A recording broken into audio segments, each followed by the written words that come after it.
Hello friends, welcome to AB maths classes. आज हम करेंगे class 6 chapter 4 topic 4.3 bar graph. 4.1 और 2 हम अपनी प्रीवियस वीडियोस में कर चुके हैं। अगर आपको वो देखनी है तो हमारे चैनल की प्रीवियस वीडियोस देख सकते हैं। और अगर आपने हमारे चैनल को अभी तक लाइक एंड सब्सक्राइब नहीं किया है तो ज़रूर कीजिए, ताकि आपको फर्दर वीडियोस की इन्फॉर्मेशन मिलती रहे। तो देखिए, बार ग्राफ क्या होता है। पिक्टोग्राफ में हम पिक्चर से रिप्रेजेंट करते थे, बार ग्राफ में हम इन बार से रिप्रेजेंट करेंगे अपने डेटा को। तो देखिए, like pictograph such bar graphs can help us to quickly understand and interpret information such as the highest value, comparison of values of different categories। तो हमें बहुत easy हो जाता है as compared to पिक्टोग्राफ इसमें देखना कि किसकी ज़्यादा वैल्यू है, किसकी कम। जिसकी सबसे ज़्यादा हाइट होगी जिस बार की, वो सबसे ज़्यादा हाईएस्ट वैल्यू का होगा, और जिसकी सबसे कम वैल्यू होगी वो मिनिमम वैल्यू का होगा। तो देखिए, जहाँ पर डेटा बहुत ही ज़्यादा लार्ज हो जाता है वहाँ पर हमें पिक्टोग्राफ की जगह बार ग्राफ बनाना ज़्यादा इजी पड़ता है। तो देखिए, एक डेटा दिया गया है। Let's take the data collected by Lakhanpal earlier regarding the number of student absent on one day on each class, कि किस क्लास में कितने बच्चे डेली एब्सेंट रहते हैं। तो देखिए, क्लास 1 में 3 स्टूडेंट एब्सेंट थे, क्लास 2 में 5 स्टूडेंट एब्सेंट थे, क्लास 3 में 4, क्लास 4 में 2, 5 में कोई स्टूडेंट एब्सेंट नहीं था, 0, 6 में 1, 7 में 5, 8 में 7 स्टूडेंट्स एब्सेंट थे। तो देखिए, बार ग्राफ में हम सबसे पहले अपना स्केल डिफाइन करते हैं कि 1 unit length is equal to 1 student. यहाँ पर जो हमने 1 यूनिट लेंथ ली है, ये हमारे 1 स्टूडेंट को रिप्रेजेंट कर रही है। 1 2 3 4 5 6 7 8। नीचे हम क्लासेस लिखेंगे हॉरिजेंटल एक्सिस पे, क्लास 1 2 3 4 5 6 7 8। ये हम इक्वल डिस्टेंसेस पे लेंगे अपनी सारी की सारी क्लासेस, और जो हमारी बार की जो विड्थ है वो हमारी सबकी सेम होगी, कोई कम और ज़्यादा नहीं होगी। तो देखिए, क्लास 1 में हमारे 3 स्टूडेंट एब्सेंट थे, क्लास 2 में 5, क्लास 3 में 4, क्लास 4 में 2, क्लास 5 में 0, क्लास 6 में 1, क्लास 7 में 5, क्लास 8 में 7। तो यहाँ से देखिए, हमें क्लियरली दिखाई दे रहा है कि किस क्लास में सबसे ज़्यादा स्टूडेंट एब्सेंट थे, किस में कम थे। इसका ग्राफ सबसे ऊपर तक है, तो इसमें क्लास 8 में सबसे ज़्यादा स्टूडेंट्स एब्सेंट थे। क्लास 5 में ग्राफ ही नहीं है, तो हमारा बार ही नहीं है, तो इट मीन्स यहाँ पे कितने हैं, 0 स्टूडेंट एब्सेंट है, यानी ऑल स्टूडेंट्स प्रेजेंट हैं। तो देखिए, क्वेश्चंस दिए गए हैं। Answer the following questions using the bar graph. In class 2 dash students were absent that day. जिस दिन का हमने ग्राफ लिया है उस दिन क्लास 2 में कितने स्टूडेंट एब्सेंट थे। क्लास 2 में देखिए, क्लास 2 में 5 स्टूडेंट्स एब्सेंट थे। In which class were the maximum number of student absent. सबसे ज़्यादा स्टूडेंट कौन सी क्लास में एब्सेंट थे। तो देखिए, क्लियरली विजिबल है, जिसका ग्राफ सबसे ऊपर तक है उसमें सबसे ज़्यादा स्टूडेंट एब्सेंट थे हैं। तो क्लास 8 में हमारे सबसे ज़्यादा स्टूडेंट एब्सेंट थे। Which class had full attendance at the full attendance means no student absent. तो नो स्टूडेंट एब्सेंट कौन सी क्लास में है, क्लास 5 में, इसमें हमारी फुल अटेंडेंस है। तो देखिए, while making bar graph bars of uniform width can be drawn horizontally और vertically with equal spacing between them. मैंने आपको जैसे बताया था कि हमारे बार ग्राफ की स्पेसिंग भी इक्वल होनी चाहिए, और हमारे बार ग्राफ की जो विड्थ है वो भी हमारी सबकी सेम होनी चाहिए। कोई ग्राफ की विड्थ कम और किसी की ज़्यादा नहीं हो सकती।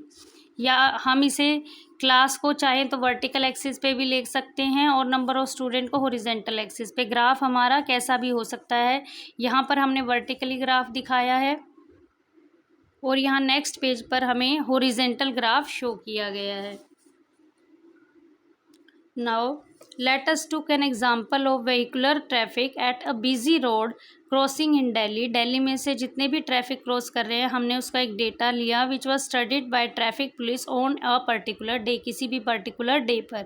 The number of vehicle passing through the crossing each hour from 6 a.m. to 12 noon is shown in the bar graph।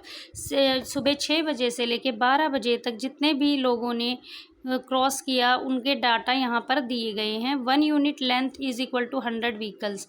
अब हमारा 1 यूनिट लेंथ 100 व्हीकल्स के इक्वल है। ये देखिए, ये जो हमारी 1 यूनिट है ये 100 व्हीकल्स के इक्वल है। तो हमारा स्केल हो गया यहाँ पर 1 यूनिट लेंथ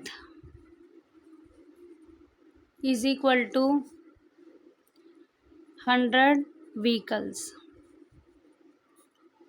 तो अगर कोई हमसे स्केल पूछ ले तो हमारा स्केल ये है। तो देखिए 6 से 7 बजे तक कितने व्हीकल्स क्रॉस करते हैं 150। फिर 7 to 8 AM के बीच में 1200, 8 to 9 के बीच में 1000, 9 to 10 के बीच में देखिए यहाँ पर 800, 10 to 11 के बीच में 700, 11 to 12 के बीच में 600। तो ये डाटा मैंने साथ में लिख लिया है ताकि हमें लिखने से क्या है, हमें क्वेश्चंस के आंसर देने बहुत इजी हो जाएंगे। Now look at the questions.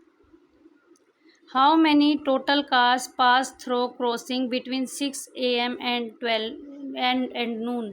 अब देखिए सुबह 6 बजे से लेकर दोपहर तक कितने व्हीकल्स ने ट्रैवल किया। तो जितनी हमने हर आर की जो हमने व्हीकल्स क्रॉसिंग की अपना डेटा लिखा था उसे हम ऐड कर देंगे। 600, 700, 800, 1000, 1200, 150।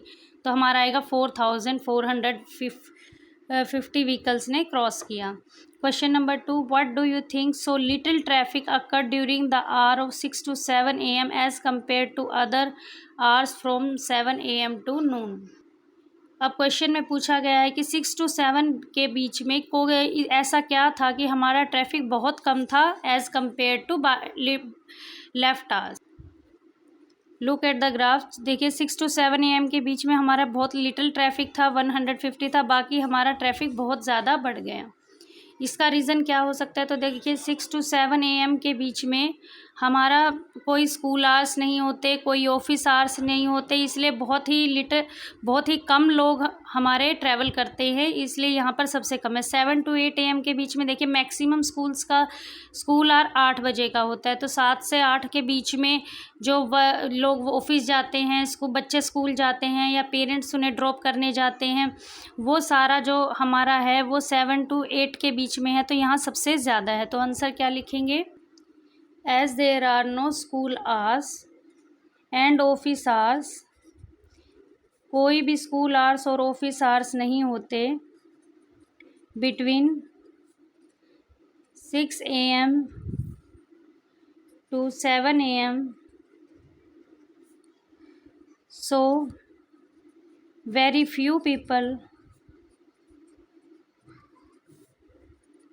travel in this hour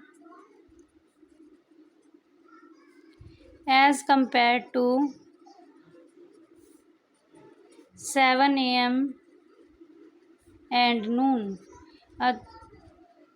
हमारे कोई स्कूल आवर्स और कोई ऑफिस आवर्स नहीं होते हैं, तो इस आवर में सबसे कम लोग ट्रैवल करते हैं। तो देखिए बाद में क्या होता है, 8 to 9 के बीच में भी ऑफिस आवर्स होते हैं, उसके बाद बहुत कम ऑफिस के 10 बजे के ऑफिस होते हैं। तो इस हिसाब से, और उसके बाद ऑफिस आवर्स जैसे कम हो गए, स्कूल आवर्स चले गए, उसके बाद हमारा ट्रैफिक वापस कम हो गया। Look at the next question. Why do you think the traffic was heaviest between 7 to 8 AM? अब तो देखिए 7 to 8 AM में तो 8 AM बहुत सारे ऑफिसेज ओपन हो जाते हैं और हमारे सभी स्कूल 7 to 8 के बीच में ही ओपन होते हैं। तो इसमें सबसे ज़्यादा ट्रैफिक होता है मेरे according. Answer 3, as all school open in the timing between, सभी स्कूल ओपन हो जाते हैं हमारे 7 to 8 AM के बीच में। So school buses traffic and student going by other vehicles to create huge traffic between 7 to 8 AM, ये भी हमारे ट्रैफिक क्रिएट कर देते हैं। Many offices also open at 8 AM, बहुत सारे ऑफिसेज भी हमारे 8 बजे ओपन हो जाते हैं। So this is the reason कि हमारा 7 से 8 बजे के बीच में बहुत ज़्यादा ट्रैफिक हमारे रोड्स पे हो जाता है। Look at the question number 4, why do you think the traffic lesser and lesser each hour after 8 AM all the way till Noon.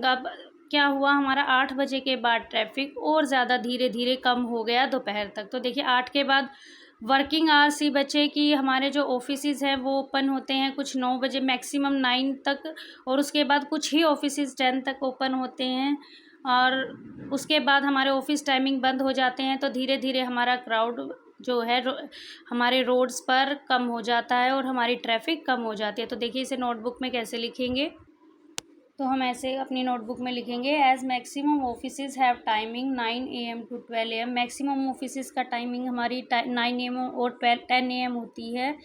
So due to this reason people going to work become lesser and lesser. जो वो लोग काम पर जाते हैं वो कम होते जाएंगे from 8 AM to 12 noon। And traffic become lesser and lesser each hour. और हमारा ट्रैफिक भी घंटे दर घंटे क्या होगा, कम होता जाएगा। तो ये हमारे तीनों क्वेश्चंस के आंसर हैं। आप चाहे तो इसका स्क्रीनशॉट ले सकते हैं। Now the next example is population of India in crores 2 years हमें दिया है, और हमें कुछ क्वेश्चंस इसके रिगार्डिंग पूछे गए हैं इस ग्राफ के अकॉर्डिंग कि 1951 में हमारी पॉपुलेशन करोड्स में कितनी थी, 36 करोड़, 1961 में 44 करोड़, 1971 में 54 करोड़, 81 में 68 करोड़, 91 में 84 करोड़, 2001 में 102 करोड़। तो इसमें हमारे हर डिकेड की क्या दी है, पॉपुलेशन दी है over the period of 50 years. Each decade means every 10 year, decade का मतलब होता है 10 ईयर। और 1 यूनिट लेंथ हमने यहाँ पे स्केल लिया है रिप्रेजेंट 1%। तो 1 यूनिट लेंथ हमारे 1% को रिप्रेजेंट नहीं कर रहा है यहाँ पे। ये यहाँ पे हमारा 1 यूनिट लेंथ किसको रिप्रेजेंट कर रहा है, 10 करोड़ पीपल को। किसको, 10 करोड़ पीपल को। तो अगर हम यहाँ स्केल लिखेंगे तो स्केल हमारा आएगा, तो देखिए हम 1 पीपल ले ले तो ये तो पॉसिबल ही नहीं है कि हम 1 करोड़ तक अपने वर्टिकल एक्सिस को ले, इट्स नॉट पॉसिबल। तो स्केल हमारा है 1 unit length is equal to 10 crore. Scale आपको लिखना बहुत ज़रूरी होता है हर बार ग्राफ पे कि आपने स्केल लिया क्या है। Now the question he ask are on the basis of this bar graph what may be a few question you may ask to your friends. आप अपने फ्रेंड्स से क्या क्या क्वेश्चन पूछोगे। तो देखिए आप क्वेश्चंस पूछ सकते हैं कि सबसे ज़्यादा पॉपुलेशन हमारे कौन से डिकेड में थी, सबसे कम पॉपुलेशन कौन से ईयर में थी, और हम ये भी पूछ सकते हैं कि हमारी पॉपुलेशन इंक्रीज़ सबसे ज़्यादा किस में हुई। तो इस तरीके के हम कोई भी क्वेश्चंस पूछ सकते हैं। तो हम इस तरह के क्वेश्चन पूछ सकते हैं। नोटबुक में आप इस तरीके से लिखेंगे, राइट द ईयर विच है maximum population, write the year which है minimum population, write how much population increase from 1950 to 2001। आपके मन में और भी कोई क्वेश्चन हो तो आप वो भी पूछ सकते हैं। तो ये क्वेश्चन आप वैसे डू इट यूर सेल्फ का था कि आप अपने आप करेंगे, फिर भी मैंने आपको कुछ क्वेश्चंस लिख कर दिखा दिए हैं कि आप किस तरीके के क्वेश्चन पूछ सकते हैं। Comes to question number 2, how much did the population of India increase over 50 years. 50 साल में हमारी पॉपुलेशन कितनी इंक्रीज़ हुई। How did the population increase in each decade, और हर डिकेड में कितनी increase. Now population increase over 50 years 102 crore minus 36 crore 66 crore. As you can see 1951 में हमारे 36 करोड़ थे, 2002 में 102 करोड़। माइनस करेंगे तो हमारे 50 ईयर्स का आ जाएगा। और हर डिकेड में हर 10 साल में, तो 1951 to 61 44 crore minus 36 crore. 1961 to 1971 में कितनी पॉपुलेशन इंक्रीज हुई, 54 crore minus 44 crore, that is 10 crore. 1971 से फिर हम 1981 में निकालेंगे तो कितनी इंक्रीज़ हुई है, 68 करोड़ माइनस 54 करोड़। तो क्या हमारा आएगा 14 करोड़। इसी तरीके से 1981 से 1991 में कितनी पॉपुलेशन इंक्रीज़ हुई है, तो हम क्या करेंगे 84 में से 68 करोड़ माइनस कर देंगे। और 1991 से 2001 के बीच में पॉपुलेशन इंक्रीज़ निकालेंगे तो देखिए 1991 में है हमारी 84, 2001 में है 102। दोनों के में कितनी पॉपुलेशन इंक्रीज़ हुई हम माइनस कर देंगे तो हमारा आंसर आ जाएगा। मैंने यहाँ पर हर डिकेड की पॉपुलेशन इंक्रीज़ निकाल के माइनस करके लिख रखा है।